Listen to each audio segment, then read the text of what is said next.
My fiancé said a prenup was an insult and threatened to leave if I brought it up again. So I didn't, until we were in court during the breakup. And she regretted everything. Hello Reddit I+ here. I'm Ethan Hayes, 35. Until recently, I was engaged to Vanessa Liu, 31. We'd been together for a little over 2 years, and living together for one of them, in a sleek loft downtown that I owned outright. On the surface, Vanessa was magnetic, gorgeous, sharp, and the kind of woman who could hold a room in the palm of her hand, and I'll admit it, I was enamored. But cracks don't always show right away. Some fractures are hidden deep beneath the paint, waiting for pressure. Before Vanessa, I co-founded a cybersecurity firm.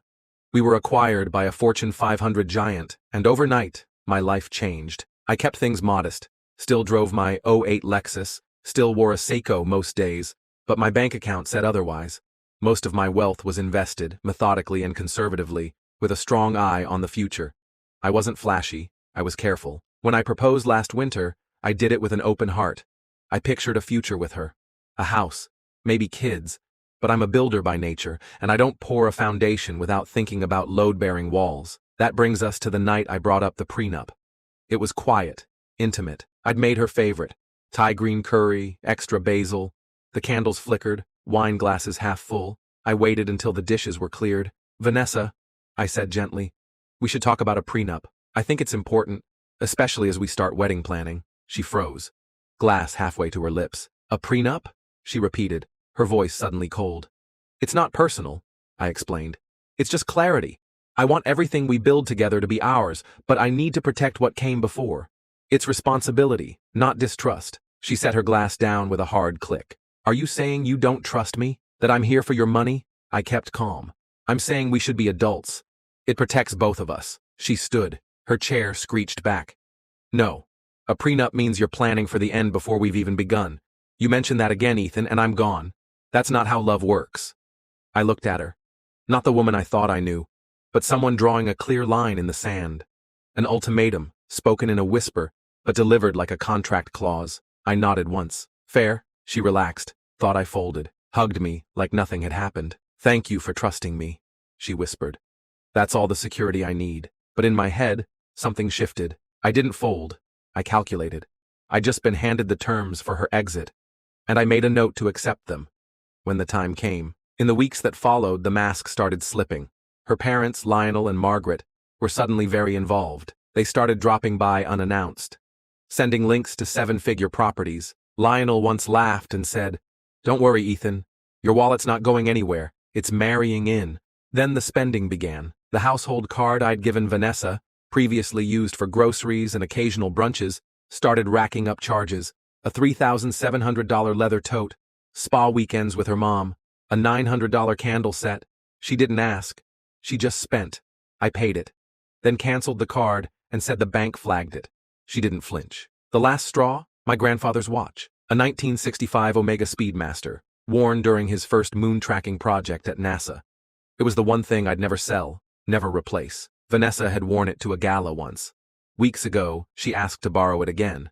I said yes, but this time, she didn't return it. Hey, I said casually one morning, I need to get Grandpa's watch serviced. Can you give it back? She was at her mirror, doing her makeup, met my eyes in the glass and smirked. Ethan, it looks better on me.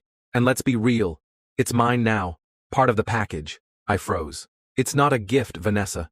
It's a family heirloom. She turned, full of quiet fury. You need to stop thinking in terms of yours and mine. We're getting married. It's all ours now. That was it. My property wasn't just being used. It was being claimed, annexed. So I followed through. I moved funds to new accounts, changed every password, scheduled a meeting with my attorney, Michelle. We documented everything. Then I sat Vanessa down at our kitchen island. This isn't working, I told her, calm and final. We're done. Her eyes flared. You're breaking up with me. Over a prenup? After everything? I looked her square in the eyes. You gave me an ultimatum. I'm just honoring it. Her face contorted into something unrecognizable. You'll regret this. You just walked away from the best thing that ever happened to you. She stormed out that night, dragging 2 suitcases full of designer items I'd bought her. And this morning, her lawyer emailed a settlement proposal. They're not asking for half. They're smarter than that. They want a recognition of contributions, claiming she gave up her career to support my lifestyle, that she deserves a payout for managing our home, and, get this, for Elevating my social image, whatever that means. My lawyers already filed our reply. First item on the list? The return of my grandfather's watch. They thought I'd crumble under pressure, but Vanessa forgot one thing. I built a company from nothing, weathered 3 failed ventures, and sold the 4th for 7 figures. I'm not afraid of conflict. I just don't advertise my strength. She said she'd leave if I brought up the prenup again. So I did. Just not the way she expected. It's been 5 weeks since Vanessa left with her overnight bag and a look that could shatter glass. 5 weeks of silence and legal fire. Her lawyer, Arthur Bellamy, a name that floats around divorce court like the scent of stale cigars and blood, fired the first shot. The demand letter arrived in a monogrammed envelope. I almost laughed. Inside was a 4-page list of grievances wrapped in legal jargon. Let me give you the highlights. Claim number 1. Vanessa, temporarily suspended her event planning business. 2. Fully support Ethan's professional and social demands. Claim number 2. Her contributions to my living space created equitable interest in the property. She hung a few art prints and bought a houseplant. Now she wants $250,000 for home styling. Claim number 3. A particularly successful angel investment I made before we even met is apparently something she encouraged and emotionally supported, and thus, she's entitled to a percentage. It was clever. Not true, but clever. Just enough spin to avoid being instantly thrown out. Just enough emotional manipulation to make me look like the villain if I fought back too hard. Michelle, my attorney, read it once, smirked, and slid it back across the table. They're going for a slow bleed. Drag you through court, make you spend 6 figures defending yourself, then settle for half of that. Common playbook. But this isn't your first rodeo, is it? It wasn't. I'd already gathered receipts, bank statements, screenshots of her lavish spending after the prenup fight, her texts joking about leveling up by marrying me, even recordings, legal in our state, of conversations where she outright said, "Once we're married, what's yours is mine, babe." That's how rich people do it. Michelle smiled. This isn't a case, Ethan. It's theater. So let's give them an audience. We filed a formal response denying all claims and included a counter-demand. Return of all personal property, including my grandfather's Omega. An injunction to prevent the liquidation or sale of any items I purchased. A formal cease and desist on further public discussion of my name, finances, or company. That last one? That was strategic, because Vanessa had started posting again. TikToks about toxic exes who weaponize wealth. Instagram stories showing off the watch she inherited. A few mutual acquaintances had sent me the screenshots. She was building a narrative. So I built my case. 1 week after we filed, I got a call from Arthur Bellamy himself. "Mr. Hayes," he said, all silk and smarm, "perhaps we can resolve this amicably." I was polite, professional, and immovable. "I'm always open to reasonable conversation, Mr. Bellamy. But let me be clear, there is nothing to settle. There was no marriage, no prenup was signed because your client threatened to end the relationship if one was even discussed. And now, per her own conditions, we've done exactly that." Silence. Then, "You're going to regret this. She's not going to walk away empty-handed." "I never expected her to," I replied. "That's why I documented everything." The next day, Vanessa tried to reach out. A text.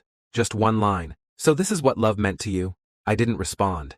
2 days later, I received an apology email. Lengthy, poetic, hollow. She missed me. She was overwhelmed. Her parents had been pressuring her to think long-term. Maybe we rushed into the legal stuff. Maybe we could start fresh. No lawyers, just love. It was exactly the kind of message designed to make a man doubt himself. But love built on manipulation isn't love. It's leverage. And I was done being leveraged. So I replied with 2 words. Watch, back. This morning, the courier confirmed delivery. My grandfather's Omega was returned in a velvet pouch, scratched, but intact. Case closed? Not yet. Michelle's building a petition for damages if they file anything further. She's also preparing to publish the summary of claims as part of a public defense, should Vanessa try to defame me again online. We're not playing defense anymore. We're reinforcing the gates. As for me, I slept last night for the first time in weeks. No tension in my chest, no weight on my shoulders, just peace. Vanessa once said love should be about trust, not contracts. She was right about one thing. It should. But real trust doesn't flinch at transparency, and real love doesn't wither in the face of accountability. She thought I was preparing for divorce. I was preparing for survival. And now? I'm rebuilding, with lessons learned, boundaries reinforced, and my watch back on my wrist.